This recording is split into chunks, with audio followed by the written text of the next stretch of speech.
go ahead on and get started. Welcome to everyone. My name is T. Ford, and it's Theresa, but everybody knows me as T, which is perfectly fine.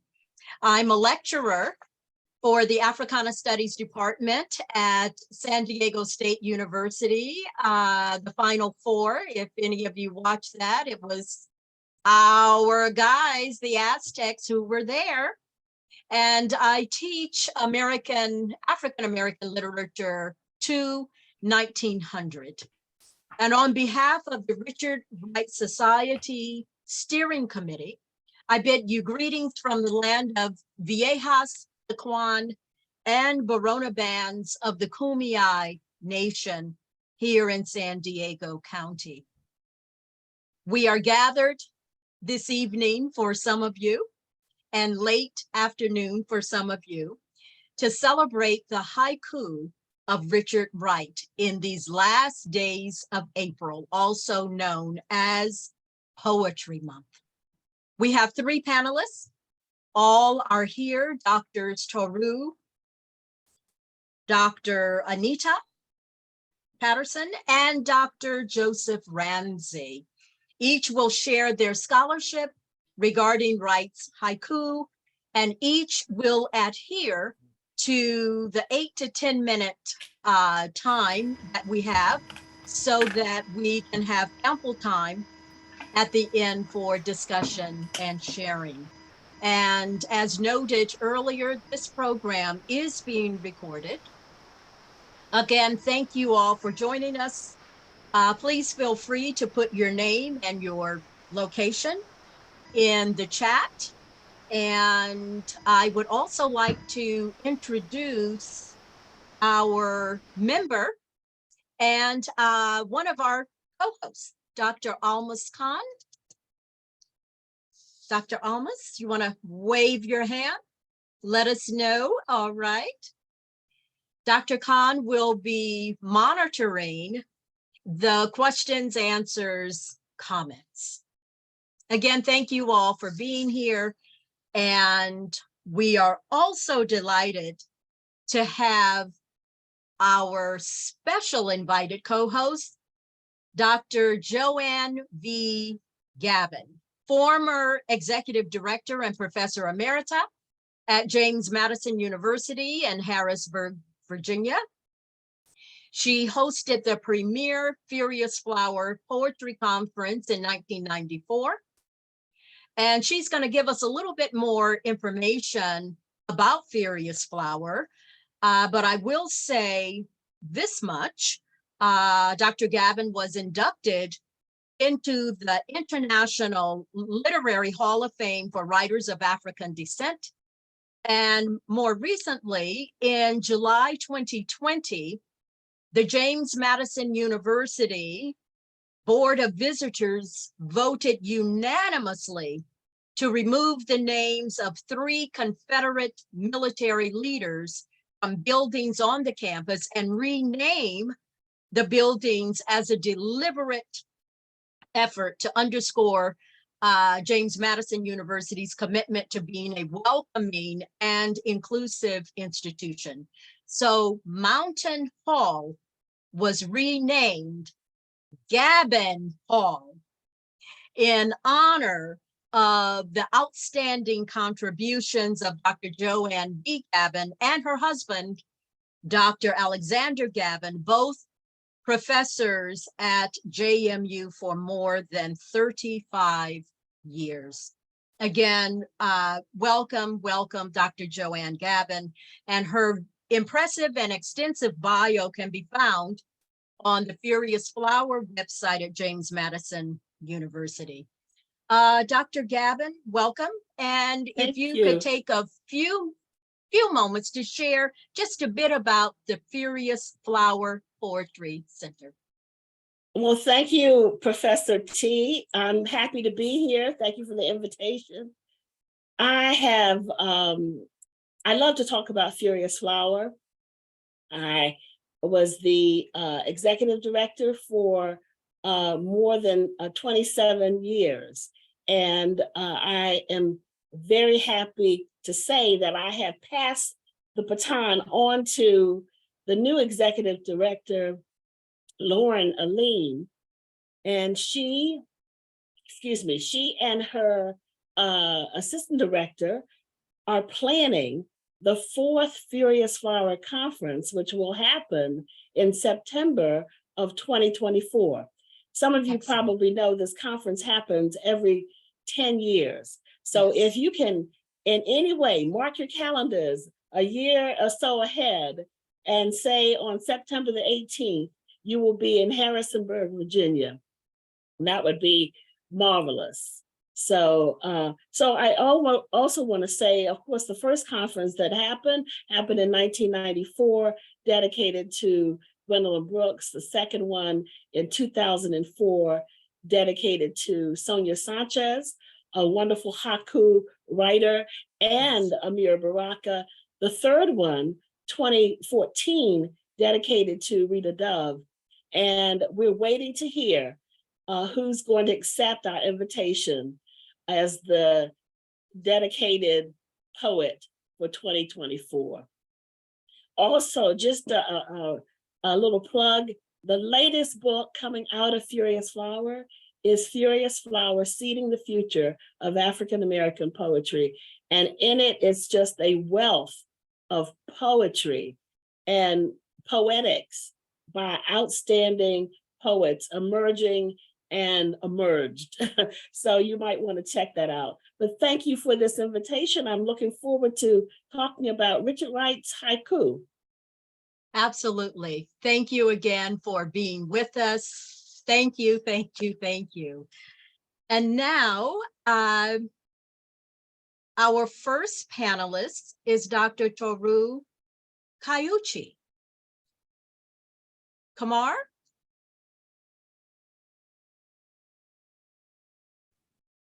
All right, hello. So I'm gonna read the introduction for Dr. Toru.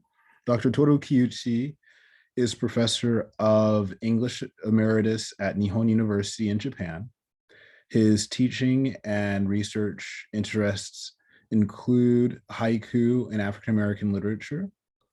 He is the author and editor of Haiku, Other Arts, and Literary Disciplines, recently published by Lexington Books in 2022. American Haiku, New Readings from Lexington Books out of Lanham, Maryland in 2018, with Yoshinobu Hakutani, Richard Wright, documented chronology from 1908 to 1960, published out of Jefferson, New Jersey, under McFarland in 2014, and that's with Yoshinobu Hakutani. And then the critical response in Japan to African-American writers, published out of New York, under Peter Lang in 2003, along with Robert Butler and again Yoshinobu Hakutani, and a Japanese translation of Richard Wright's Haiku, This Other World, which was published in New York under Arcade in 1998 with Michiko Watanabe. And I believe, Kamar, you had a welcome for Dr. Toru. Yes. So, Kiuchi Toru 先生に、この、コンフェレンスに、すごく、嬉しく、いらっしゃってくださって、皆様は、先生の、言葉と教え、お楽しみにしております。ありがとうございます。Which is saying that we're very happy to have you here for this conference, and we look forward to your teaching and your lessons. Thank you very much. Thank you very, very much, Kamar. And Kamar and I presented in Japan a few years ago at the Japan Black Studies Association. And Kamar was, I call him my warrior. And he is fluent in Japanese. And so I wanted to invite him, and he had also met Dr. Toru when we were there in Kyoto. Thank you so much.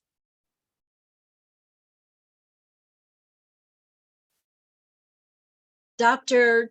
Toru, we will have you to present first, please. Yes, thank you. Thank you. Thank you for the Japanese introduction. Come on. I was surprised. I was can I use the PowerPoint? Yes. T? Yes. Dr. Khan? If I suppose we would make it possible for Dr. Toru to show his screen.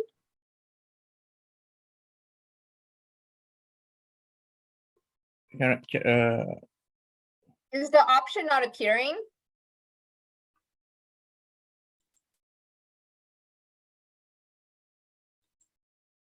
And Dr. Ramsey, can you assist us, or Dr. I think now Toru is a co-host. I just saw that notification. So Toru, I would hope that you could now share your screen if you can find that option in your Zoom panel. But the Zoom said I'm not able to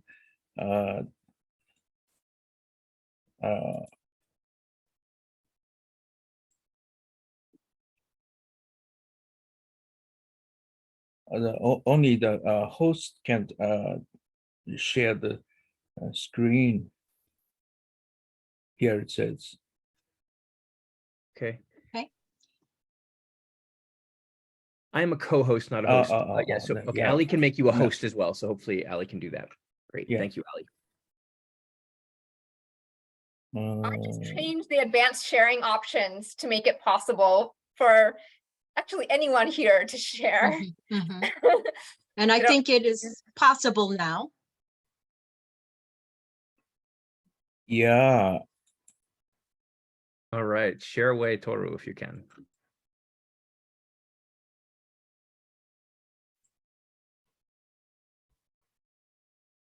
Fantastic.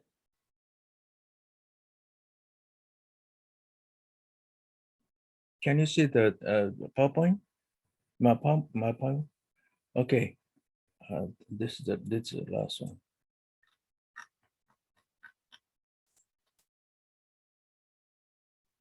Am I right? Yes. Okay. Okay. Yes. My view is Richard Wright has six stages for the composition of haiku, and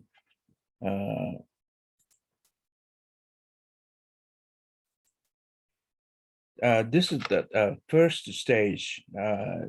Can you see the loose leaf? Yes.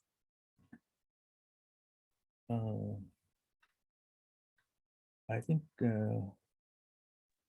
We're seeing your sorry. slides, Toru. Yep. Yeah.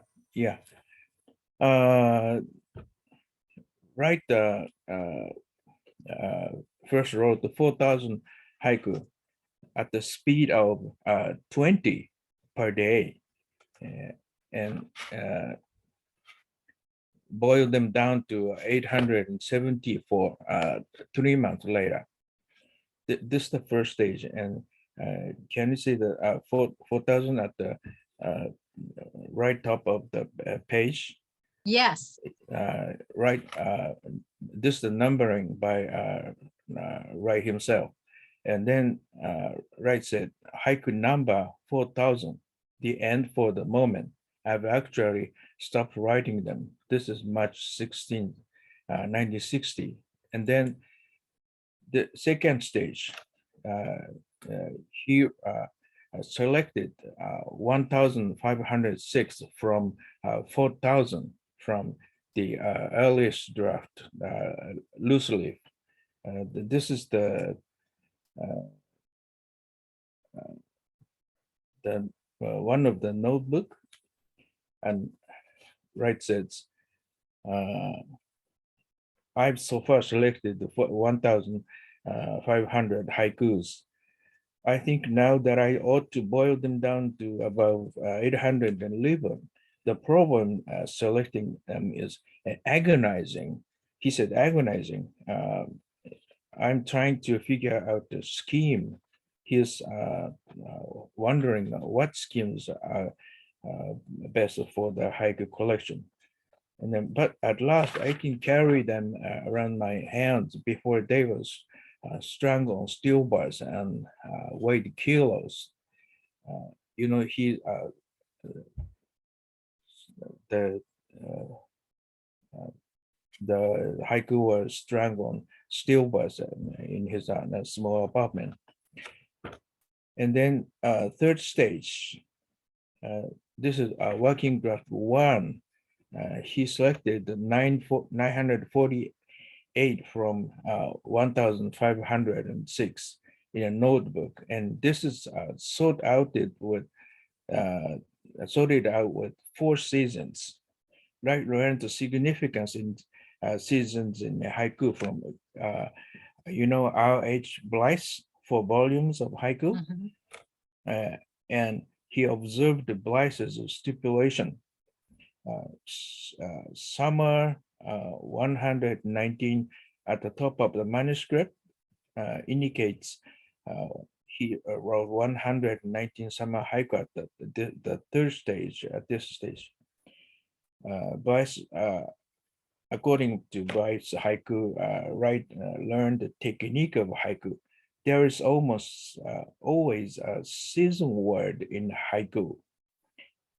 This is from page 335 in volume 1 in his haiku. Blythe's stipulation is the season may be the actual subject of a poem, that which is to be apprehended through the thing which is the ostensible subject. And then fourth stage,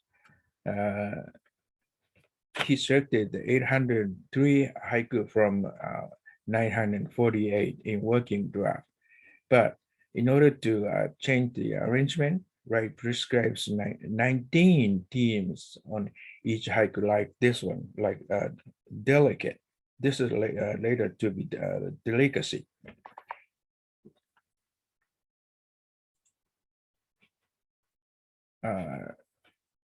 Wright's 19 themes are like this: command themes, delicacy, cryptic, relation, projection, sensation, agreement, religion, magic, illusion, pathos, departure, timelessness, personification, duration, absence, animal, human, and this other word. This other word is only the one of the topics, which is to be later the name of the title. Then my view is he followed Blythe's haiku selection. That Blythe said, then as it is related to the mind of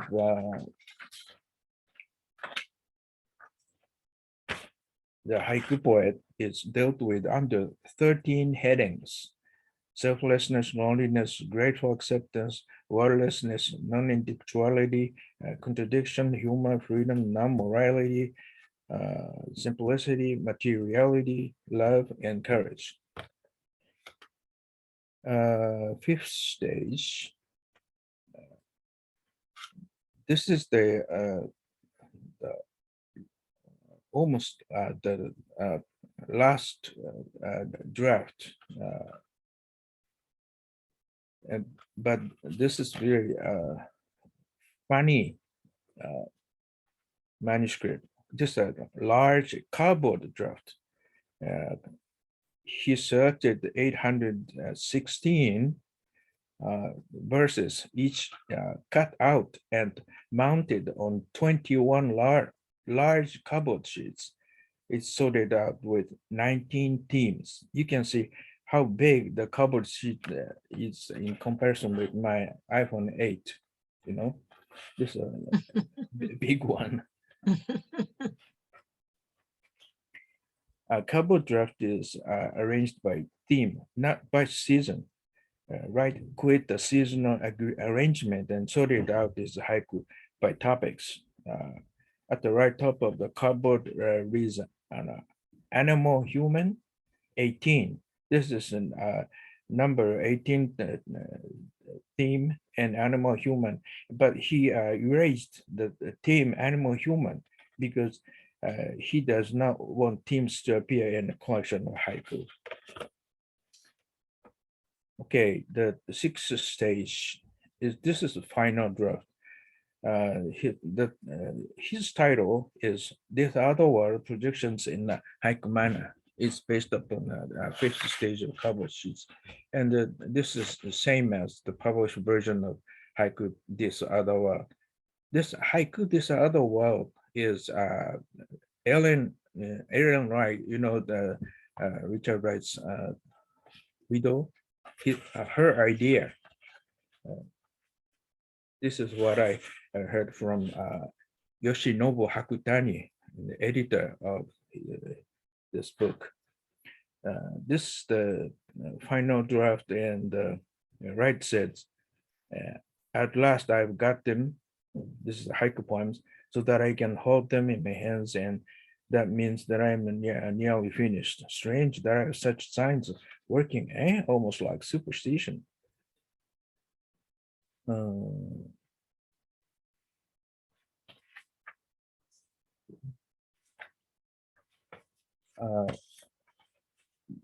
That's all.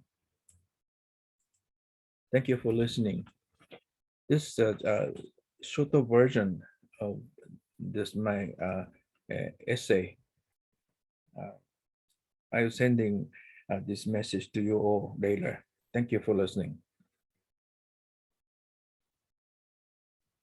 Thank you very much, Dr. Toru. Thank you very much. At this time, and we're going to be able to come back to you to take questions and comments, but we're going to keep moving so that we can hear from the other two speakers. But that was just so interesting to me. I didn't think about the cardboard and how large it was. And then when he was, well, what am I doing? I'm making comments. No, don't make comments right now, T. Keep moving. Okay, thank you. Dr. Gabbin, will you please introduce Dr. Anita Patterson? Thank you. I think And we can have. we need to stop sharing the screen actually too, Yes. to Toru. I don't know if you could do that or someone else can do it. Great, thank you. There we go. Thank you. Well, thank you, Dr. Toru. That was very fascinating. And I have the pleasure of introducing Dr. Anita Patterson. She is a professor of English at Boston University. She is the author of From Emerson to King, Democracy, Race, and the Politics of Protest, put out by Oxford University Press. And also Race, American Literature, and Transnational Modernisms, published by Cambridge University Press. She has also published articles on modernism, race, and interculturality in journals such as the American Literary History, African American Review, and the T.S. Eliot Studies Annual. She is currently researching an American literary tradition of Pacific exchange extending from Emerson and T.S. Eliot up through the haiku-inspired poetry of Robert Hayden, Richard Wright, and Sonia Sanchez. She's also editing a multi-author volume tentatively titled Dialogues of the Heart. And the subtitle, Daisaku Akita, Transnationalism and American Literature. It is my pleasure to introduce Dr. Patterson, and I'm so anxious to hear about her work. Thank you for that beautiful introduction. And I think I'll share my screen because I do have the selections of the haiku, so you can see them on the page as I read. So can you see them okay? Great. So it is rewarding and instructive to read Wright's projections in the haiku manner, insofar as Wright's sustained revisionary engagement with modernism helps me to revisit familiar modernist texts and see them in a new light. I am grateful for Professor Kiuchi's groundbreaking scholarship on the stages of composition of Wright's haiku and their affinities with Zen Buddhism. And as Joe Ramsey will demonstrate, these poems warrant and elicit illuminating and subtle close analysis.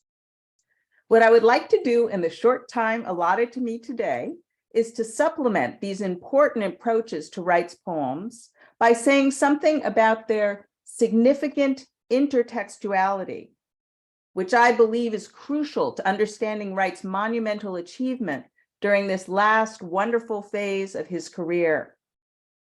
I propose to read these late works by Wright, not just in relation to the larger body of his own writings, but also his longstanding engagement with modernism, focusing briefly on T.S. Eliot, Ernest Hemingway, Walt Whitman, and Carl Sandburg as crucial intertext for interpreting poems that center on images of rats, bulls, and fog. Rats. Although Yoshinobu Hakutani and others have closely studied the relation between Pound's Imagist poetics and Wright's haiku, far less has been said about the influence of T.S. Eliot on his work. This is surprising, given Wright's early formative encounter with the wasteland, which he first read in the early 1930s when he was working in the Chicago Post Office and attended meetings of the John Reed Club of Chicago, where Eliot's work was often discussed. Part 3 of Laud Today, begun during this period in 1935, carried a memorable, haunting epigraph from one of the most enigmatic passages in all of Eliot's poetry, Part 2 of The Wasteland, the Fire Sermon, which culminates in a juxtaposition of fragments from Augustine's Confessions and a selection from Buddhist scripture that Eliot identifies in a footnote. Wright even went so far as to title the third part of his novel Rat's Alley, an allusion to the second part of The Wasteland, when Eliot refers to what could either be the name of a back alley in an urban setting or a World War I trench on the Western Front. Wright's abiding awareness of Eliot's modernism is evidenced by his experiments with rat imagery in the vivid opening scene of Native Son and in The Outsider. But notice how starkly his brief, suggestive, haiku-inspired poems about rats contrast with Bigger Thomas's emotionally explosive violence and Cross Damon's lengthy explication of the rat as a symbol of capitalist exploitation. Consider these two poems from the Rat Suite sequence that depict tooth marks and the sound of a rat gnawing. On winter mornings, the candle shows faint markings of the teeth of rats. The sound of a rat gnawing in the winter wall of a rented room. I agree with Richard Iodinesi's interpretation of the latter poem as foregrounding the materiality and subjectivity of the impoverished and oppressed. What is also important to note is how the poem discloses significant intertextuality in relation to Eliot's modernism, as well as Wright's own oeuvre. The evocation of gnawing hunger combined with the poet-speaker's isolation in a rented room, suggests that the poem should also be read in connection with another recollection of Eliot's unreal city in the wasteland, from part 2 of Wright's Black Boy, which was posthumously published in 1977 as American Hunger. Quote, humbly now, with no vaulting dream of achieving a vast unity, I wanted to try to build a bridge of words between me and that world outside, that world which was so distant and elusive that it seemed unreal. I would create a sense of the hunger for life that gnaws in us all, to keep alive in our hearts a sense of the inexpressibly human. These two poems self-reflexively dramatize and affirm Wright's fundamental task as a writer, namely to bridge through intercultural dialogue a divide that segregated him from the unreal world of white America and to affirm a shared universal human condition. Whereas Rats and Eliot's poems are confined and concealed in segregated urban spaces, such as alleyways and basements, Wright revises Eliot's symbolism, endowing Rats with universally human connotative possibilities. In a quiet forest, out of a pool of cold rain, a rat laps the stars. My next example illustrates Wright's engagement with Hemingway's modernism. A chill Spanish dawn, vapor from the blood of a freshly slaughtered bull. John Zhang has read this haiku in the context of Wright's Pagan Spain, and I would add that Hemingway is explicitly named in that text in connection with bullfighting. Although the poem enacts Wright's use of the imagist technique of reticence he shared with Hemingway, there is also significant intertextuality with Wright's portrayal of lynchings in works such as Big Boy Leaves Home, and the cruel slaughter of the bull is suggestive of the lynch victims he had witnessed in the South. Ralph Ellison, in an essay written during the 1940s and published in 1953, criticized Hemingway for seizing upon the ritualized violence of the culturally distant bullfight as a laboratory for developing his style, instead of studying the ritual of violence closer to home, the lynching bee. Situated in the context of Wright's oeuvre, the tactile image of a chill dawn arguably suggests a momentary dawning realization and acknowledgement of the danger and failure represented by what Ellison called Hemingway's search for technical perfection rather than moral insight, and Wright's self-reflexively renewed commitment to a poetics of protest. It is instructive, moreover, to compare and contrast the bull in this poem with another poem where a bull appears, this time bearing a lilac sprig. Coming from the woods, a bull has a lilac sprig dangling from a horn. Yoshinobu Hakutani has remarked upon the Zen humor of this poem, observing that the when, springtime, and the where of the poem are clearly apparent, and that the haiku moment lies in this poet's sudden perception of the harmonious union of the images. Regarding the where, I would add that the poem is set in the American Midwest, insofar as this is a region in the US where lilacs grow. And there is furthermore significant intertextuality with Whitman's When Lilacs Last by the Dooryard Bloomed, his Civil War elegy for Lincoln, where a lilac is placed on Lincoln's coffin during the funeral procession to Springfield, Illinois. Finally, in addition to Eliot, Hemingway, and Whitman, Wright's projections in the haiku manner were also strongly influenced by Carl Sandburg, a poet whom Langston Hughes described as a guiding star, and who, like Wright, grounded his poetics in the Chicago Renaissance tradition of populist urban realism in regionalist American writing, but who was also closely connected to Pound in the early years of the Imagist movement. We know that Sandburg was on Wright's mind in the late 1950s because in a 1958 interview, he quoted a passage from Prairie, a poem from Sandburg's Cornhuskers, which Wright had used the previous year as an epigraph to pagan Spain. Sandburg's widely anthologized lyric, Fog, was, by his own account, inspired by Pound's experiments with Japanese haiku poetry and visual art. The following poem by Wright should be read as a deliberate, playful response to Sandburg's Fog, where the poet speaker's description of the fog's actions, staring and stealing, transmute through subtle and aggressive humor the psychologically burdensome anxiety about Sandburg's influence into a life-affirming creative act of acknowledgement. An autumn fog stares as a cat in the doorway, then steals slowly on.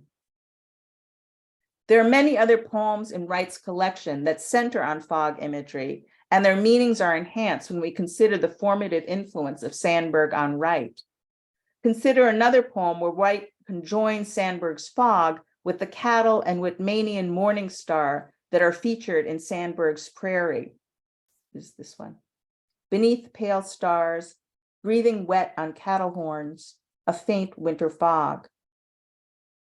However, Wright also departs significantly from Sandburg's personification of the fog as a cat, insofar as Wright's fog is variously associated with consumerism, the racial threat posed by whiteness, and the hopeful possibility of collective symbolism and vision.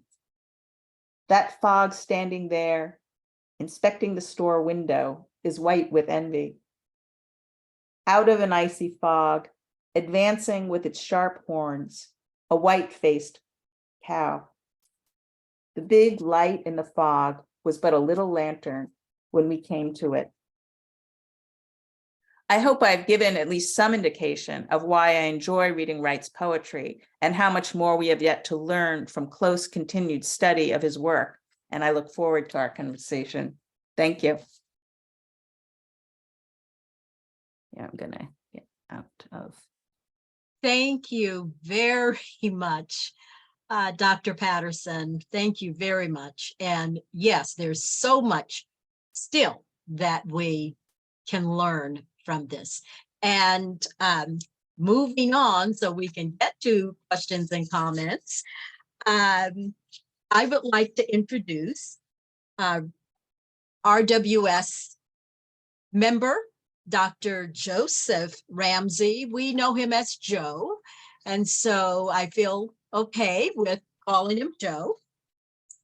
Well, Dr. Joseph G. Ramsey teaches English and American Studies, and he's in the Honors College as well at the University of Mass in Boston, where he has worked for a decade. Joe, as he is known, has published widely on Richard Wright and African-American literature. Joe's writings on Richard Wright have appeared in The Nation magazine, as well as the recent University of Cambridge book volume, Richard Wright in Context, and in the journals, New Politics, Mediations, Socialism and Democracy, Cultural Logic, and Science and Society, which is forthcoming. He is presently working on a book manuscript re-examining Wright's critical communism. And Dr. Ramsey, to end this right now so we can hear what he has to say, also a member of the steering committee for the Richard Wright Society. Dr. Joseph Ramsey, Joe. The floor is yours. Thank you, T. Thank you, T, and all the other co-organizers of this event, as well as the great presenters we've already had. I just want, before I launch into my remarks, and I'm actually not going to share a screen, except for the screen of my face. I'm going to read a text. But I do want to remind us all that I hope that, as I'm going to offer a reading of basically 2 poems right now, a close reading, I hope that we will hear not only responses to the talks that we've heard, but other poems, at least from the 807 that have been published, that we've seen, and that you all will also help to, as you were invited to do, to thicken the mix with other texts, and as well, and feel free to read them aloud and read them, as well as to respond to what I say or what the great scholars before me have said. All right, getting into it. Here goes. I guess the draft title of these remarks is called Richard Wright's Critical Critters. Wright's haiku are full of little critters up to interesting things. Rats, as we've already heard, snails, ants, cats, crows, sparrows, spiders, and many more. Frequently, Wright juxtaposes a critter against a modern setting, throwing an estranging light on dimensions of contemporary life. These are, as it were, critical critters, prompting us to reflect upon prevailing institutions, ideologies, and dynamics of subjectivity. With my time tonight, I will examine just a sample of one of these critters, the butterfly. The butterfly, increasingly endangered in our own time, famous for its delicate beauty, and yet also for astonishing feats of seasonal migration, often exceeding thousands of miles. By some measures, the North American monarch butterfly population has collapsed by as much as 72% in just the last decade due to a combination of climate change, deforestation, and pesticide use. Yet millions of them still migrate across the US, Mexican, and Canadian borders each year, pollinating as they go. In the poems I spotlight here, number 158 and number 596, just 2 of a dozen butterfly poems in the published haiku, give or take a moth, Wright offers the butterfly as a figure for the hidden existence of tenderness beneath apparent hardness, and for the possibility of connection across state-sanctioned social divisions. I'd like to suggest that, surprising as it might sound, the butterfly offers a useful emblem for Wright's tough yet tender radicalism, not only in the haiku, but across his broader project. And indeed, and this may be provocative and I can't quite flesh it out now, but indeed, for the infamous figure of Bigger Thomas, whose own infamous projected toughness itself hides more aspiration to wing-spread tenderness than is usually acknowledged. Let's consider, to begin with, a poem that has recently been posted on billboards by entrances to the New York City subway system. I believe it's in Brooklyn, and which also served as the flyer image for tonight's event. And thank you, Ali Arant, for composing that flyer. This is number 158. I won't be showing it, so hopefully you can hear it clearly enough in my reading. A train crashes past, a butterfly still as stone on the humid earth. With this haiku, Wright juxtaposes the rush of modernity, technology, industrialism, and by implication, urbanization, capitalism, against the idyllic countryside threatening a pre-industrial nature. Anita Patterson writes insightfully of how this poem contrasts the butterfly as a tactile image that suggests integration in nature with the fast-paced, noisy, and chaotic movement of a passing train as a symbol of urban modernity. The contrast between, that's a quote from Anita, Professor Patterson. The contrast between industry and nature is central, I agree, yet I'd like to highlight another layer to this poem, legible especially when it is read in relation to Wright's long-standing concerns with how industrial, urban, capitalist, and often racially segregated environments impact the living subjects held hostage by them. For in this haiku, the butterfly does not flutter. Confronted by the rushing train, it takes cover, becoming not just still, but still as stone, making itself appear as hard as the train that now crashes past. Indeed, we might go so far as to say that this butterfly comes to resemble death in order to protect its life. This haiku thus offers an emblem for an abiding theme in Wright's work, namely the way in which hostile socioeconomic forces and traumatic events compel oppressed modern subjects to suppress what is soft or tender, forcing them to appear petrified, hardening themselves to survive, just as the butterfly, to survive the train, must make itself resemble its hardness or even deadness, becoming stone still beneath crashing steel. There is both irony and tragedy, as well as hidden transformative possibility implied in such a constellation, or rather a projection, to take Anita's quoting of Wright's own description of his method in haiku as a projection. Irony, because the petrified pose which subjects must assume if they are to survive the crashing railwinds of modernity gives others the mistaken impression that stillness is hardness, and that hardness or even deadness is all there is. Tragedy, because this false impression of hardness or deadness creates a situation that can lead others to hardened and cynical response.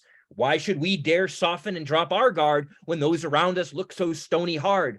Why risk unfurling our hidden life when surrounded by seeming death? The New York City subway somehow, again, seems even more appropriate a place for such a poem.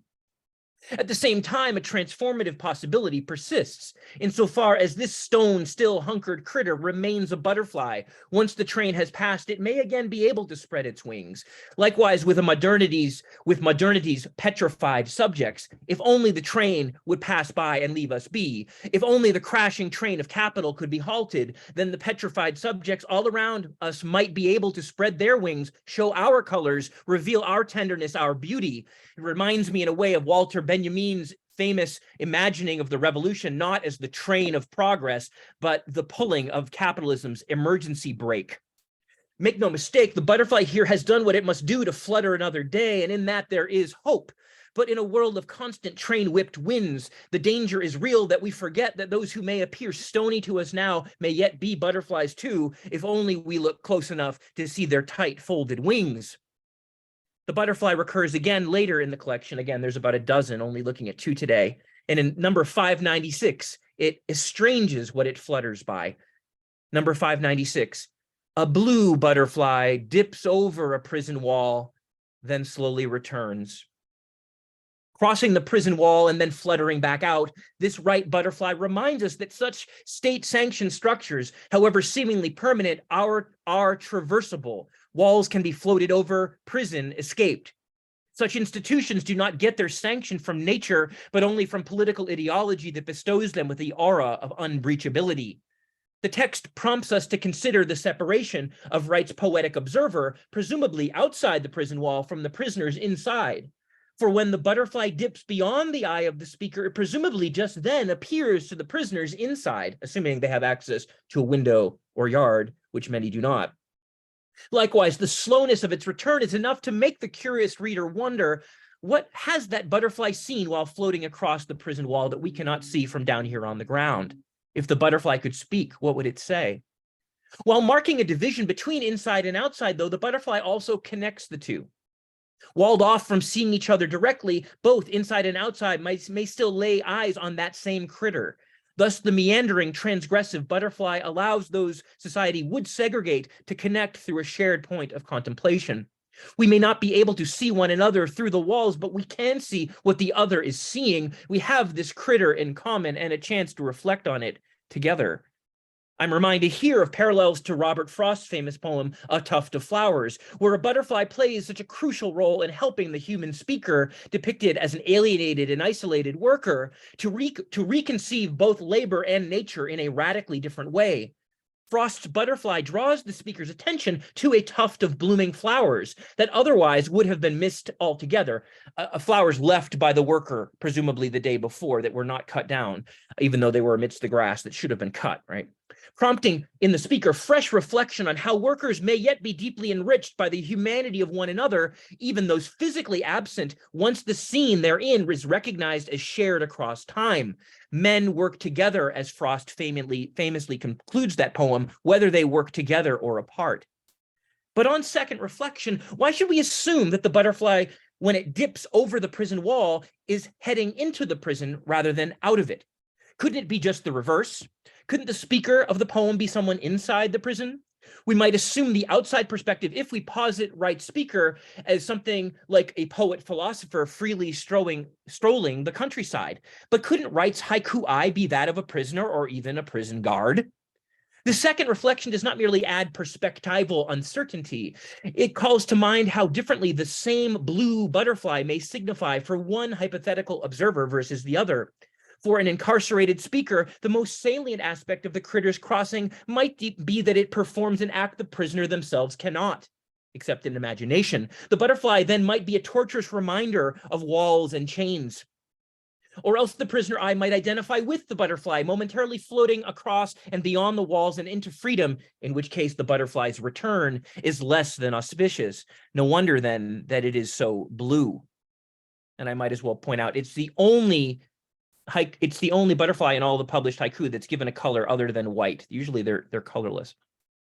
Wright's haiku number 596 then prompts us to ask at least two questions. What to a butterfly is a prison, but also what to the prisoner is a butterfly? To conclude, in these two haiku, number 158 and 596, butterflies become everyday figures for the transgressive and transformative potential of human beings, disarming and delicate reminders of tantalizing possibilities, radically different from those most obviously on offer in a world that on the surface appears fixed and final, hard, fatalistic, separated, cynical, a world, so to speak, of barreling industrial trains and rising prison walls. Even when Wright's haiku eye is trained on a solitary critter, then his other eye often remains focused on crises afflicting modern society. The resulting dialectical juxtaposition generates allegorical space and critical distance for thinking about the very inhuman institutions, ideologies, and subjectivities that still dominate and disfigure our world. Thank you.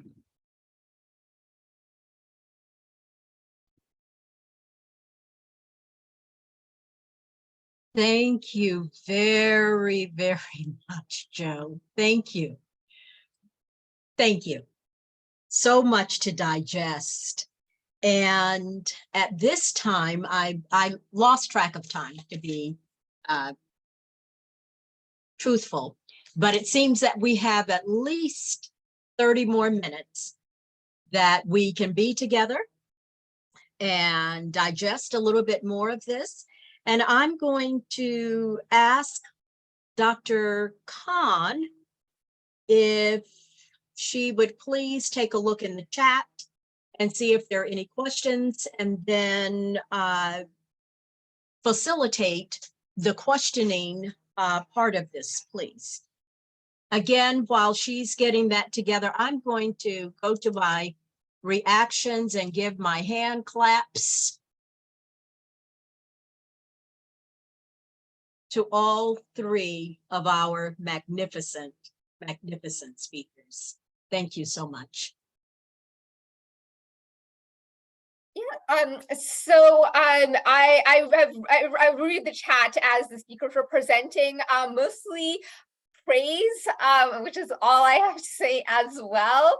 There is one question, and so I will present that to, which is, it appears to be for Joe. And just logistics wise, I'm fine with the audience in inputting questions and comments in chat, but we're a small enough group that if you want to use the raise hand feature, I'm fine with that as well. And so the question, and like I said, it's from Tom Morgan to Joe, as what if the blue is not color, but music and or an emotional state?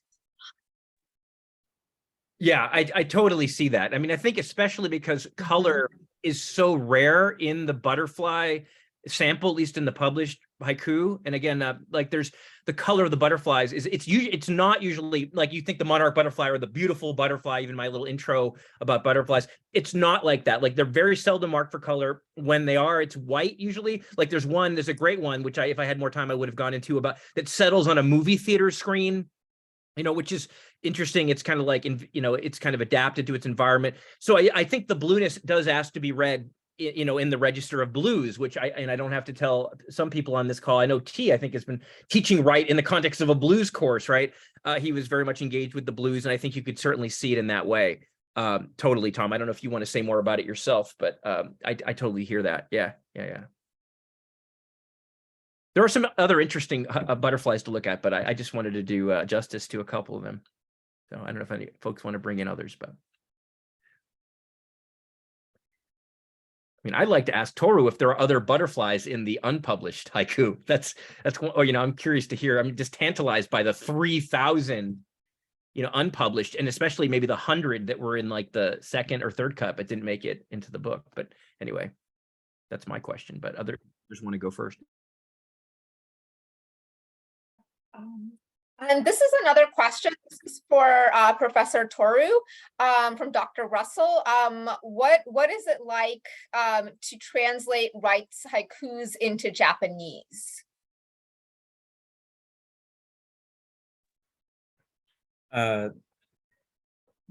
Japanese and Richard Wright observed the regulation 575 very strictly, almost perfectly. So I followed the Japanese regulation 575 and Richard Wright's 575, but the Japanese just one Chinese character has a lot of information than we expected. So Japanese 575 is totally different from English 575. This is the difficulty. That's all. And I'm sorry, Wright's 575. Would you like for me to read that, Dr. Toru? Was it the Haiku 575 that you were mentioning or the structure? Pardon me, Richard Wright's 575? Yes. Yeah, sometimes 585, but he followed the RH prices regulation very strictly.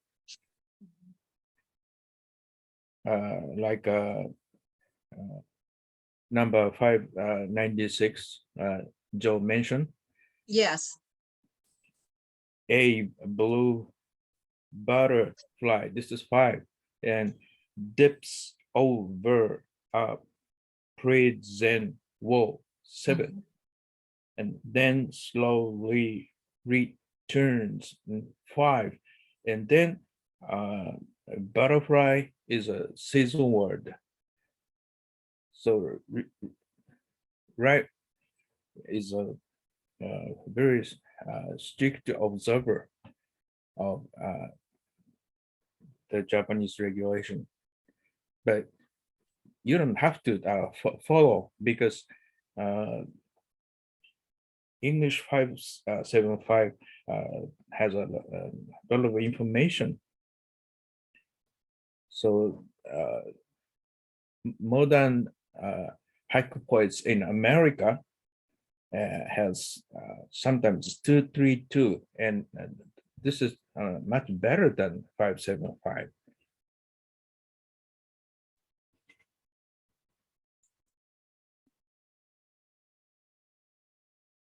Thank you. So there's a comment, an exchange between Dr. Ramsey and Tom Morgan about 596. This is now the haiku number, 596's connection to 804 for the way prison functions in relation to the natural world. I don't know if either of you want to comment further on that point for the audience, or if you want to leave the exchange to chat, but I thought I'd give you the opportunity to expound if you wish.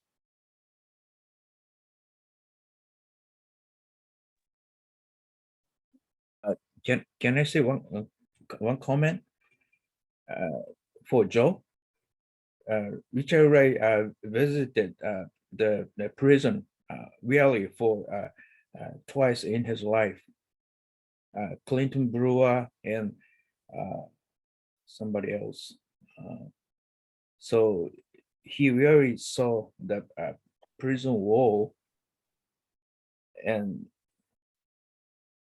I don't know the butterfly was blue or not, but twice.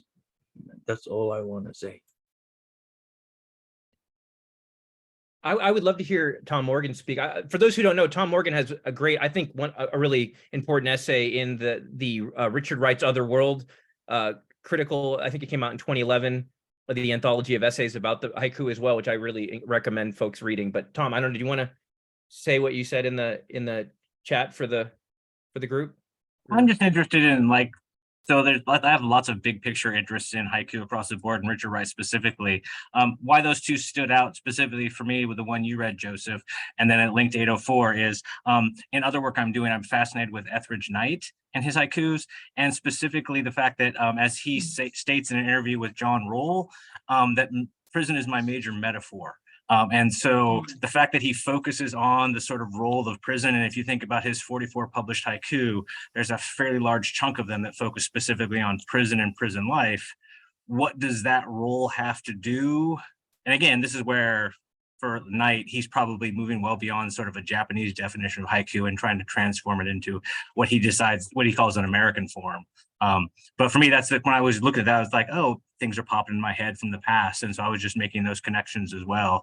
I don't know if Wright's intending to do that, but for me, there's the sort of fact that those two are the prison guard ones just popped into my head. So yeah, and just since we're recording this, I'll just read out. I mean, the poem. So Tom connected 596, one of the prison poem that I analyzed, to 804, which reads like this: "The guard on duty sees all visitors except the beads of spring dew," right? Which I think is a profound. You know, you could totally think of it right as a prison guard, and in that sense, it's a great pairing. Both of them have the natural image with the sort of actually walls constructed by humans for substructures of control, right? Totally. And making us think about and contemplate those. I mean, even to link in the argument I was making in Richard Wright, I'm interested in the way how he inverts the haiku moment and uses that to sort of highlight the ways in which sort of isolation is created rather than union with nature, right? And for me, I see that as a specific sort of African-American way to sort of highlight things that impact him, or American sort of adaptation of it. So that's why for 804 for me just links directly to 596. Yeah, totally. And that's a great connection. And 804 comes right after another 803 is also a butterfly poem, right? That rotting plant must be something delicious to that butterfly, which I think is also profound in its own way. I'll stop though and leave some space. I think we have some chat comments. Thanks. So this is a big picture question from Steve Striffler, who asks, what attracted or brought Wright to the haiku as a form, which I think was toward the end of his life?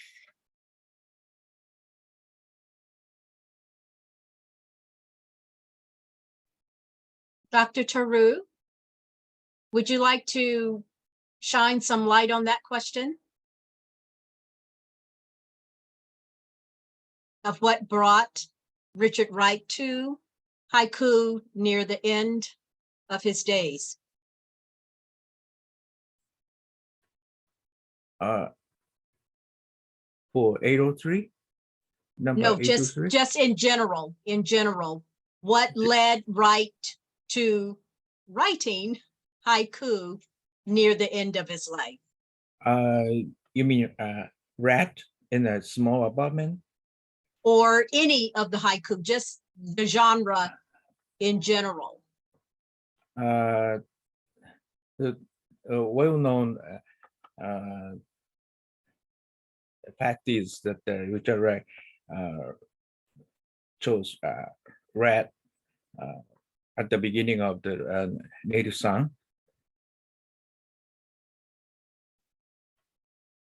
I'm thinking, and I may not be asking this in the right way, but it seems that I recall, or if anyone else wanted to answer that question as to what brought Wright to writing haiku. I had only mentioned Dr. Toru because I recall several years ago at KU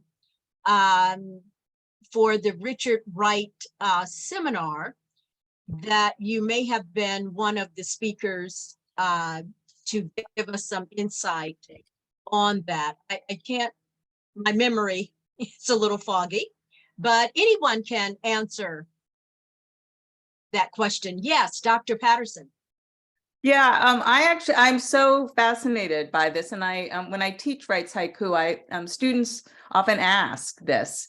And I think in addition to the kind of the ritual of writing, I think there was also a kind of spiritual search. I mean, he was reading Blythe, but also D.T. and others. And I really see it as a kind of, as a very important genre for him, given his situation. And also, I mean, part of the Yes. standard narrative, which may be simplistic, right, and maybe we should push back on it, is that he was very ill, right? I mean, Steve, I Yes. appreciate Steve asking us. I mean, most of us may assume we know a certain amount, right? We've read Julia Wright's introduction to the volume, if we've read the Mhm. haiku at all, which is actually a very touching personal memory, kind of her father writing these. But I mean, he was very ill, right? He recovered from Yes. illness after traveling abroad, and so there was, narrative is that he didn't have these, like sustained energy for the super powered 700-page books, but he could do haiku and obviously Yes. do them by the hundreds and thousands. So that's, Steve, that's one answer, right? That's kind of maybe Mhm. like very material kind of, but obviously that's not really an adequate answer either, right? It's still like you could write short things, but not necessarily haiku, right? So Mhm. I think we're back to kind of Anita's point about what the form meant for him, and I'm sure Toru could add to that too. Well, I just wanted to add that Sonia Sanchez has a habit of writing a haiku a day, but to have the knowledge that he wrote 20 a day, that's amazing. 20 a day too. So he must have started this just maybe 2 or 3 years before he passed. Do you know when he started writing the haiku?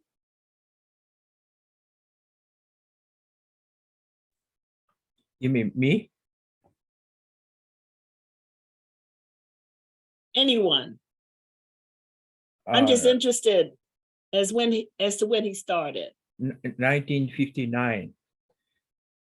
He met the South African beat poet Bayless. His name is Bayless. He was very productive, and beat poets were interested in Zen philosophy, and then they just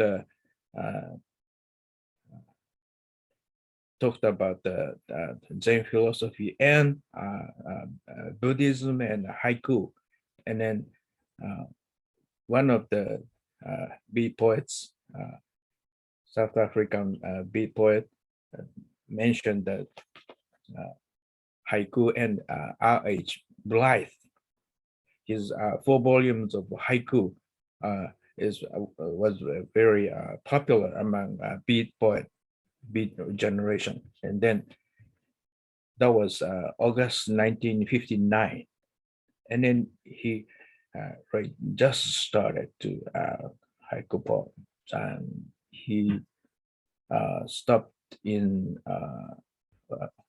when did I say August September 1960? So 1960. yeah, just 1 year. Just one. My, Yeah. that's amazing.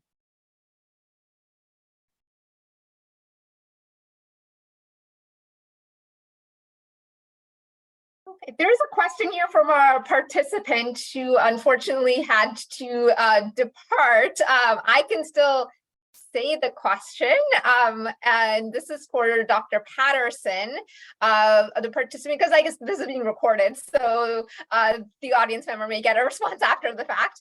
And the question is that the participant is saying, as a regional Midwestern scholar, I was especially interested by your association of the lilac sprig in number 175 with the Midwest. Do you see other images in Wright's haiku, snowstorms, sparrows, scarecrows, etc., as referencing the Midwest? Absolutely. I think important work has been done on the rehabilitated southern landscapes in the haiku, but I also see, especially with his use of the epigraph from Sandberg's Prairie, that there's a recollection of regional settings that are outside Chicago, and I think it's very interesting to look at place references in these texts. I mean, there's only one reference to Spain, and I just think he's very, very selective about settings, about place references, and the lilac really stuck with me because it's such an important and well-known symbol in Whitman. But I do think, yes, I do think that there are a number of the haiku that can be identified as having sort of a Midwestern setting in addition to the Southern settings. And actually, just as an aside, I mean, it's so fascinating and challenging to teach, to teach classes and introduce students to these poems because of the difficulty of sequencing them. It's wonderful, it's a great challenge for them. So this kind of relates to a question that Dr. Ramsey sent me, and this is a question about Wright's ordering decisions. For example, is there evidence of him placing particular poems side by side or at the end of the beginning of the volume for clear reasons? And then related question, Dr. Ramsey is interested in knowing what great poems got left out of the published book. And then there's a third follow-up, but we can start with those two. If either Dr. Patterson or Professor Toru want to comment on either of those questions. So the ordering decisions and the unpublished haiku. This is much more of a sort of just engaging the text kind of response, but I do see really amazing, fascinating sequences, and I'll just give you one example. All the haiku where he has the phrase "how lonely it is" in them. If you look at the all of the poems, if you line them up, there's one out of the whole sequence that is incredibly sort of surprising, and it's just I think it's, in other words, I think the echoes and the connections that he draws between poems were very, very deliberate. And not to answer my own question, but I just, since we're I want to hear Toru's view, like the textual kind of archival view. I need to get back down to Yale and look at the haiku. It occurs to me now, which I haven't had a chance to. I've been looking at other stuff, but like there's a clear kind of like theme in the opening and in the closing, I feel like too. I'm curious, did the opening and closing of the book change in notable ways, Toru, just to sharpen up my question to you about the ordering decisions? And I'm going to ask Kamar if he would ask a few of those questions in Japanese to Dr. Toru. Thank you, Kamar. Yeah, one thing I'll add just as a brief aside here. Unmute, Kamar. Thank you. Sure. So let's see in which questions it said. So I think the question that just came up now wasなんか C はなんかなぜライト様はその順番で書きましたか。やっぱり初めのC となんか最後のC なんでその順序でライトはそんなことを書きましたかという質問ですね。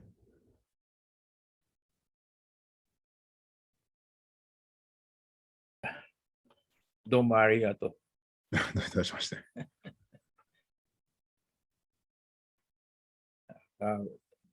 Where did you get Japanese? You were in Japan?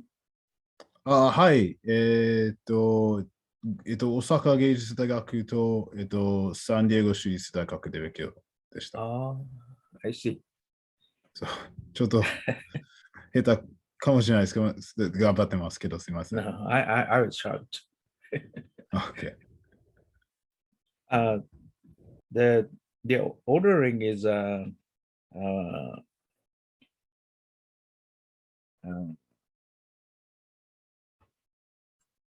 my view is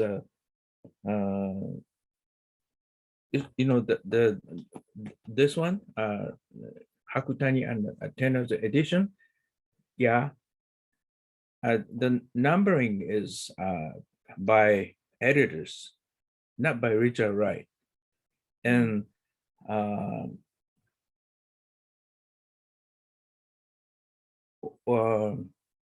ordering is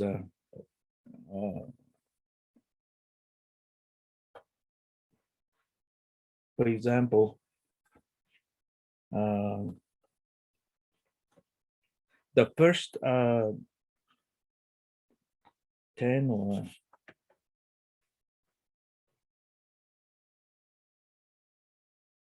okay.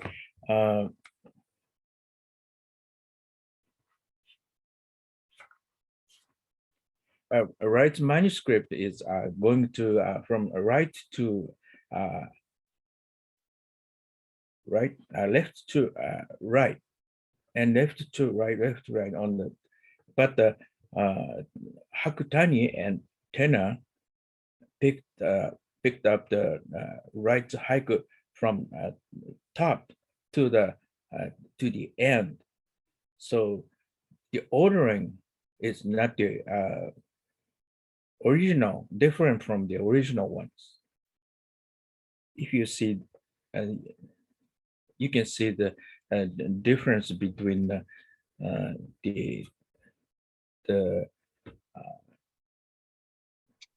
his manuscript and the published version.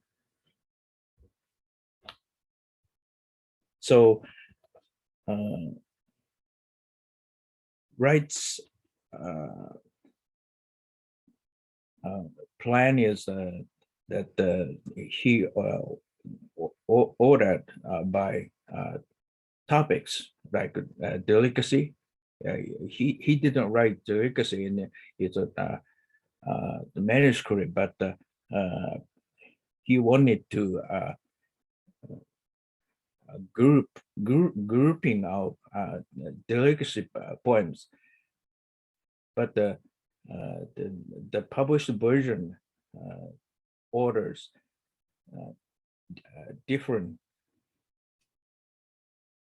You know what I mean?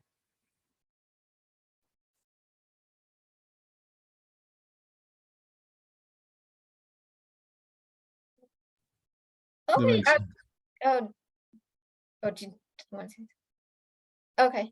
The next question is from Dr. Russell, and this is, can you all talk more about teaching Wright's haiku? How is this similar to or different from teaching his novels or short stories?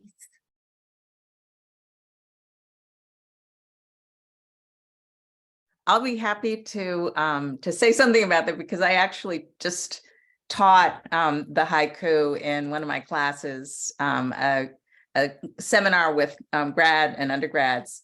It's a course on modernism. We read Robert Hayden and Gwendolyn Brooks and Sonia Sanchez, along with Sonia Sanchez's haiku. In addition to Wright's. But one of the, as I mentioned, one of the very kind of clarifying activities I had the students do was develop sequences with, either the kind of the subject, whether, butterfly, fog and so on, but also looking at actual phrasing and thinking also about the poems in relationship to other poems that we'd read. So and regarding Wright's own oeuvre, we had this wonderful conversation where I had them read Bright and Morning Star, because that is a story, a narrative that's self-reflexively about symbolism and the changing meaning of the morning star, which I think was an important image to Wright. There's some really fascinating star poems in the haiku, but I think the students found it very rewarding to think about the kind of the significance of the imagery in connection with that story and reading the poetry. That's so fascinating, Anita, that connection. I remember, and we've corresponded about this a little bit. Yeah, I know. But I mean, literally the phrase bright morning star Yeah. like appears in virtually verbatim in King James Bible, meaning two different things. It means the coming of, the Savior. It also means the coming of Lucifer. Yeah. Which is, I think, is an insight that hasn't been appreciated enough in the rich scholarship on that wonderful story, which Yeah.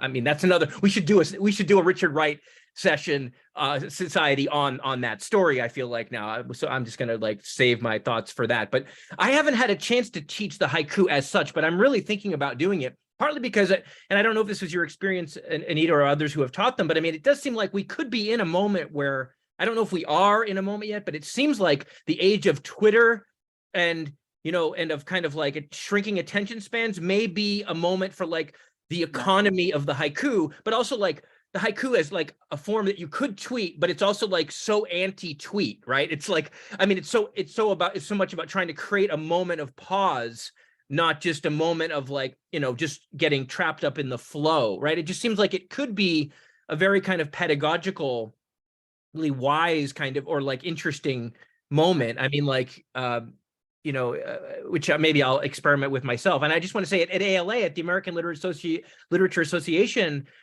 we'll have two panels in May. I hope some of you can come to. One will be on the posthumous and unpublished Richard Wright. Anita Patterson is actually on that panel, as some others are who may be here tonight, but also on teaching Richard Wright. And we can really continue that conversation in May, in late May in Boston. I hope many of you can be there for that. That's not a wrap-up talk, but I just want to, maybe we can continue that conversation in person too.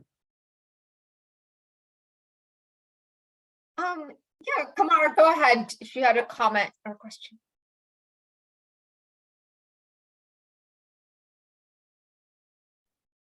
Thank you. I just thought it was really interesting hearing the Twitter comparison, because I spent a lot of time, I guess all of my teens and my early adulthood, teaching English and learning Japanese as my major at Seneca State University, including doing study abroad at Osaka University of Arts. And I was also raised as a practicing martial artist in traditional Korean martial arts. And these days I'm a practicing Buddhist in Jodo Shinshu Buddhism. And the funny thing is that a lot of the Twitter quote unquote culture is very reactionary. And I think when I initially first ever was exposed to that medium, it's kind of perfect for a haiku, because the idea is that you can share a thought, you can share a composition, but the idea of reacting to other people's compositions is a very sort of karmic sort of thing to do. Karma, of course, a lot of people misinterpret karma as saying there's good or bad karma. There's neither good nor bad karma. Karma essentially is being reactionary. But the haiku is a dharma, it's a teaching. You would read it and you experience it. One question that I think it'd be interesting to hear, Kiuchi sensei からね、教室の中で、俳句、リチャード・ライトの俳句や、リチャード・ライトの小説を教えるとき、大抵どういう、違いを見えますか、生徒として、そのこととして、言葉ありますか、いただけますか。はい。Thank you. I already published teaching of Richard Wright's haiku in Japan in Black Scholar a long time ago.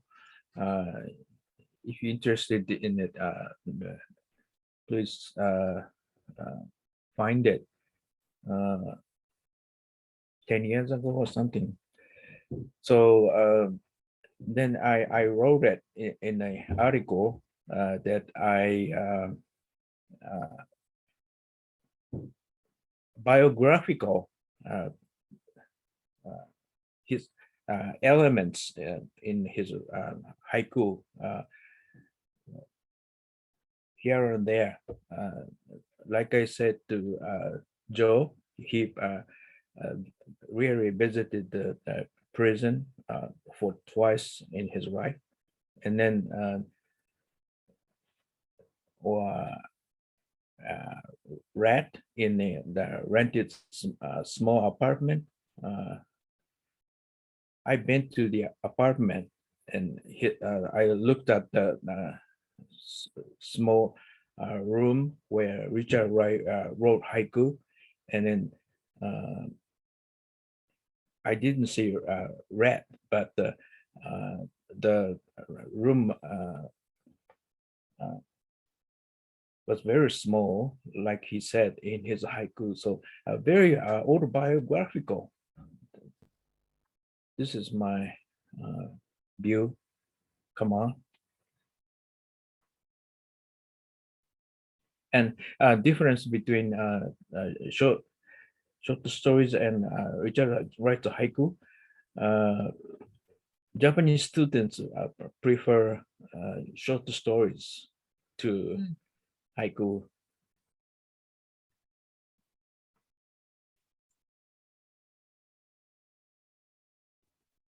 Thank you. Thank you.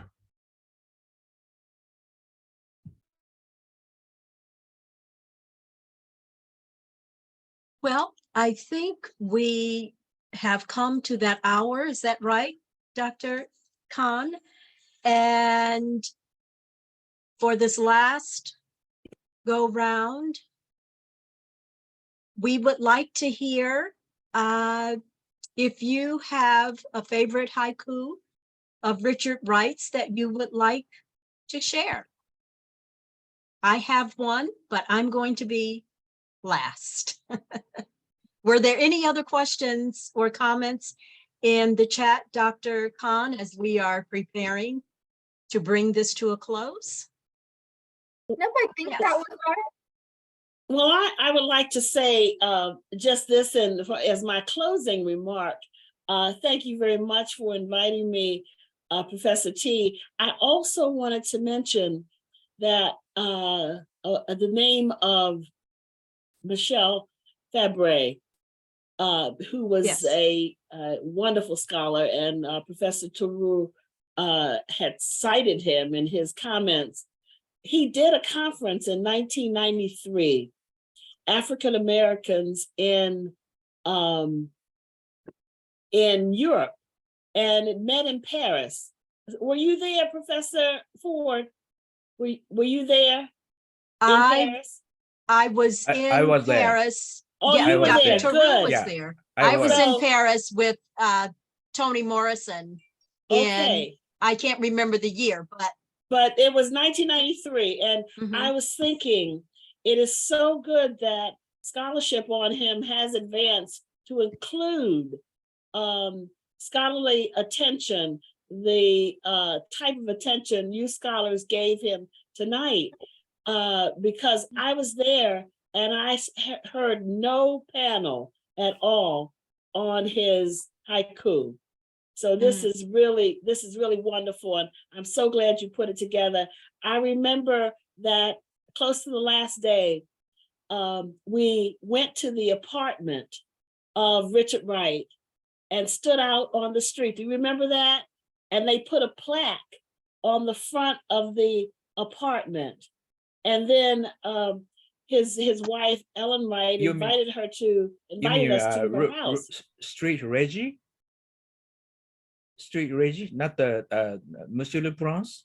Yes. I saw the plaque in on the apartment on Monsieur Le Prince, but you're talking about Reggie? Yes, I do. Oh, Yeah, great. and That's so great. that was a really memorable time for me, and so I just wanted to raise his name and also to say that you're really doing wonderful work. Thank you so much, Dr. Gabbin. I am thrilled to be part of the Richard Wright Society. And Joe, I know, can give us a little bit more information, and Allie and Shayna, and let's see who else, Almas. We are all part of the steering committee. And if any of the members have any comments to make, we would love to hear those as well. And Shayna, I am looking for the haiku that you like. Let's see. Could this melody be sung in any other countries by other birds? And those who know his haiku well, you might know the number for that, but I'll keep looking.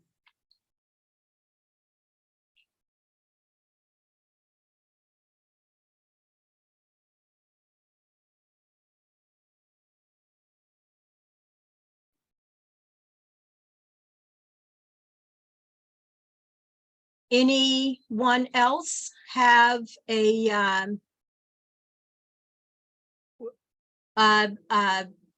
haiku you would like to share with us? And selfishly, I know that they are being put in the chat, but I would love to hear them.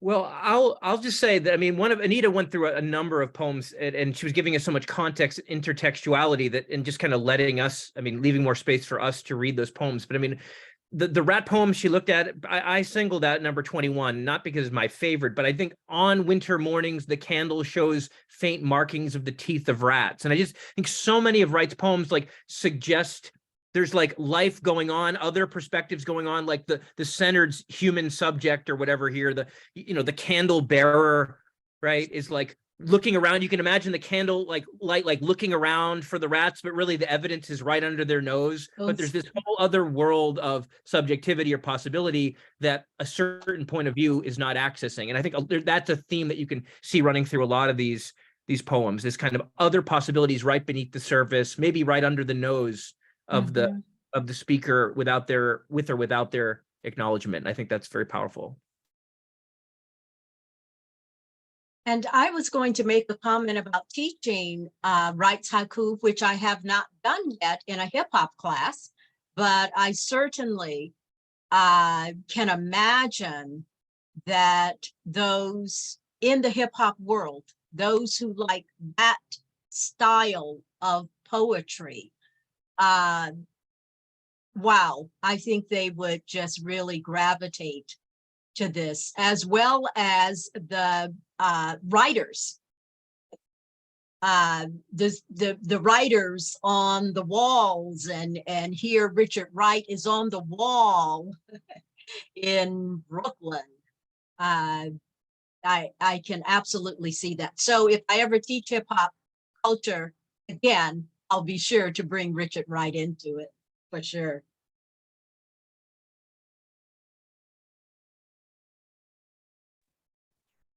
I think I'll read. Oh, I'm sorry. Well, I want to make the observation. What I also really liked is that when it comes to haiku, not only are you teaching it as, I guess, our Anglophone sort of approach to it, is you're also teaching Japanese culture. So even in a poem about, about the rats and there's seasonal elements talking about winter, and acknowledging those seasonal elements falls largely into Shinto. So, when you read like the poetry of Matsuo Basho, and it talks about seeing the full moon, that's addressing elements of nature.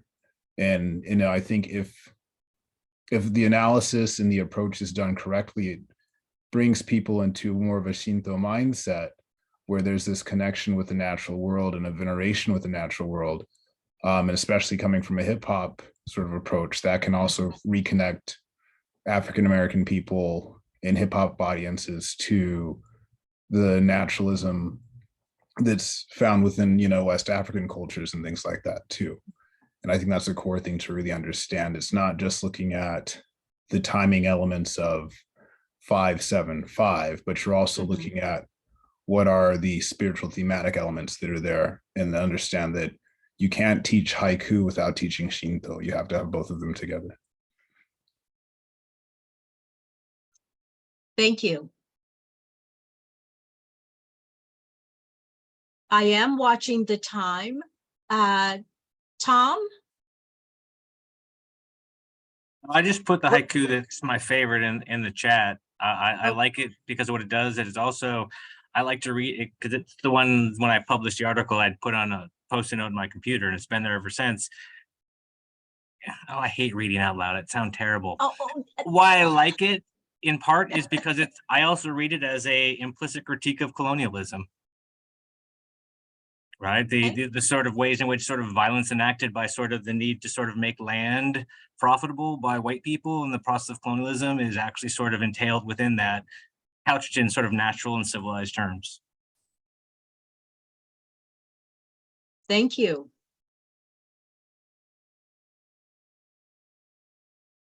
Now the teacher in me, the educator in me looks around. I don't want to leave anyone out as we begin to close. So I will just call the names. Beth Bennett. Yes. Unmute. I was just thinking about that poem that you mentioned, Tom, and I got to visit Ghana and trace Wright's steps there and some of his steps, and the anthill is a big part of the landscape, and I could see that it could have been something he might have thought of also, besides your idea of colonialism. I mean, the anthills are huge there, and I could see that as maybe part of it too, an African take on it. Yeah. Thank you. Yep. Michael? And simply because I call out your name again, it's just the teacher in me, just not wanting to leave anyone out. Well, I don't have a particular the one that I want to single out now as being my favorite. There's so many to read. I don't even want to do that to myself. I think it's a way of limiting the possibilities. But I mean, just something that struck me. I mean, butterflies and transformation, of course.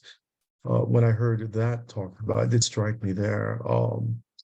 I also thought about, there is this string of, existential aspect of Wright's study as well. I mean, The Outsider, with its many references, to Kierkegaard and the whole existential movement. I mean, I can't help but, think that these, his imagery is so much about how, self-making, and these images sort of correspond to are just that they're talking about, again, his spiritual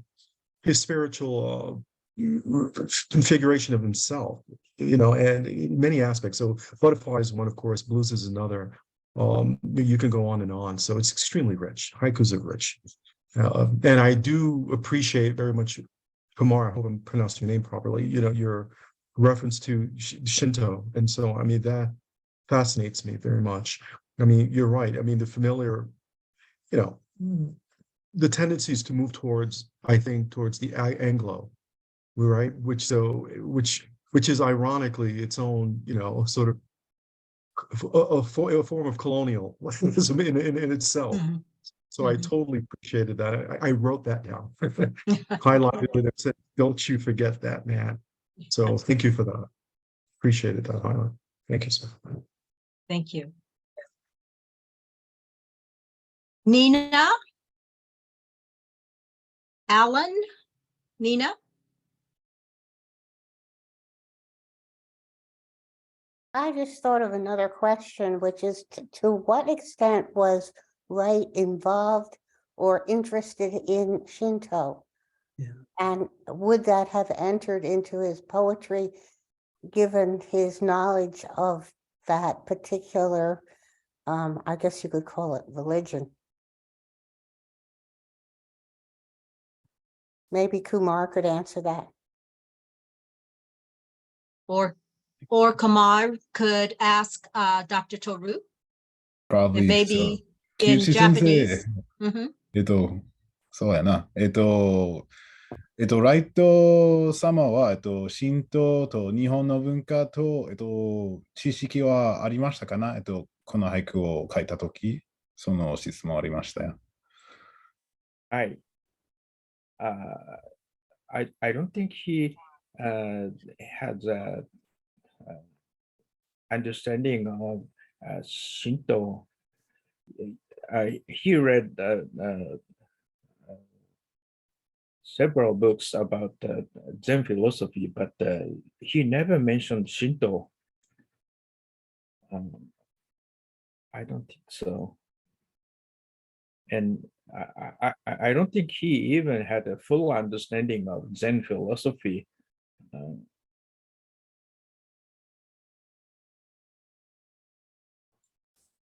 Thank you. Let's see. Mark? Taylor?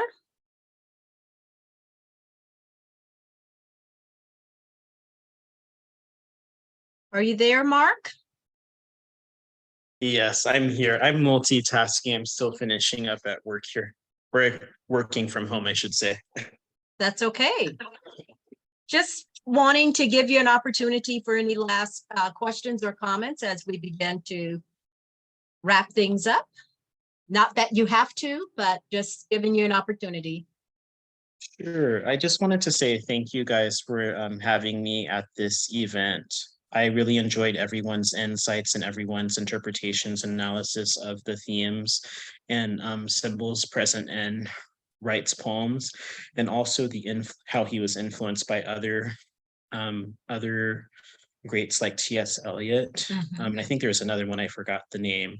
So thank you. Really enjoyed this event this evening. Thank you. Rosie?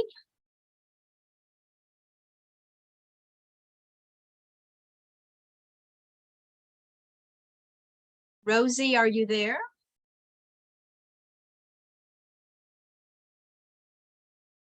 Okay, we'll keep moving. And Shayna, I know you have put several things in the chat, but Shayna and Ali are members and would want to give them an opportunity to say a few words if they wish. Hi, and then I'm appreciative of the conversation as always. And thanks to everybody for being here.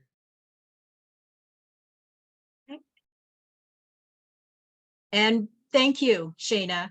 And Ali, we see your comments. Thank you. Thank you so much, Ali, for all that you do for this organization. Let's see. Dr. Khan, any other questions that we did not get to? No other questions. But I just wanted to say it was a delight being able to facilitate this conversation, and I look forward to continuing conversations on Wright's haiku and other works in his group. Thank you so much for all that you do as well. Dr. Gabbin, any more from you? Well, I thank you, Professor Ford. Maybe I could just add this haiku. I am nobody. A red sinking autumn sun took my name away. And, you know, I teach African American literature. And in that haiku, he covered at least half of what I teach in African American literature. I am nobody, this erasure, this invisibility. A red sinking autumn sun takes me right to the South and to lynching and to violence. Took my name away. This whole issue in African American literature of naming. So that's the beauty of the haiku. It's just so distilled, but it has in it so much of the essence of our culture. I just want to say that's really beautiful, and it even takes it to a deeper level of Taoism. If you start to think about the name that cannot be named is the eternal Tao. I just thank you. That was a great one. I want to say thank you. That the number one haiku, I'm nobody, reminds me of The Outsider. Cross Damon he was taken away, his name, and then he became nobody. Yes. And Dr. Toru, you have any closing comments for us? Nothing particular, but thank you for inviting me to the wonderful discussion. Thank you for all. That's all. Thank you. Dr. Patterson, and then I will read my haiku for tonight, and then ending with Dr. Joseph Ramsey, ending with Joe to give us any final thoughts. Well, all I can say is that it's so gratifying to be sharing these poems and hearing people's responses to them. I guess I'll just read one more that I just love them so much. But this is one where I spoke earlier about Whitman's "When Lilacs Last by the Dooryard Bloom," but this one seems to recall his poem "As I Ebbed with the Ocean of Life." A very searching psychological poem. This is 721. As my anger ebbs, the spring stars grow bright again, and the wind returns. And thank you all. Thank you.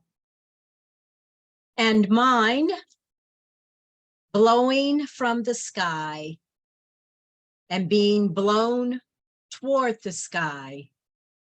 Wild snow in April.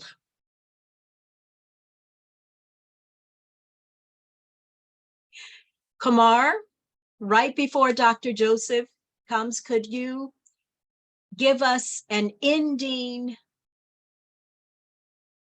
comment in Japanese, as we, however you wish to do that? And then Joe will have the last words. Kumar, and I so appreciate you taking the time to be with us. Thank you.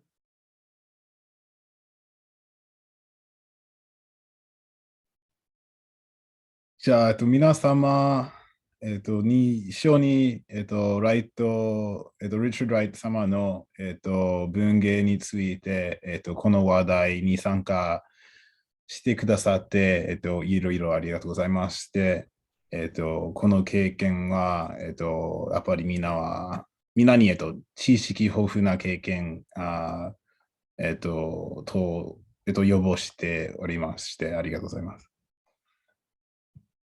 Thank you. Joe?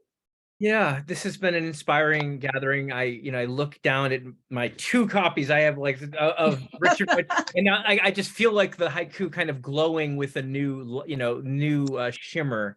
So I thought I would just juxtapose. Well, first of all, I hope many of you who can make it to Boston will come to the ALA May 25th to 27th.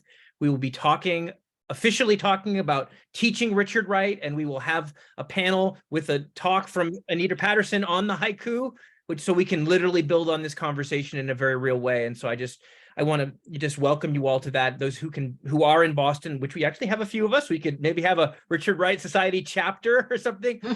But it just occurs to me, and this in some ways builds on Anita's choice of, I think it was 721. I have 2 bodies of water poems here from Wright, 729 and 661. First, 661, the lake gulps spring rain, sucking the falling drops with a million mouths. And finally, and I think this is one to go to bed on here, but also one I think for the illumination, the way in which illumination comes in waves itself. 729, each ebbing sea wave makes pebbles glare at the moon, then fall back to sleep. So I wish you all, those of us who are in the evening, I wish you a good night and a good day to you, Toru. Thank you for your work. And Anita and all of you. All of you. Thank you. Thank you. Thank you.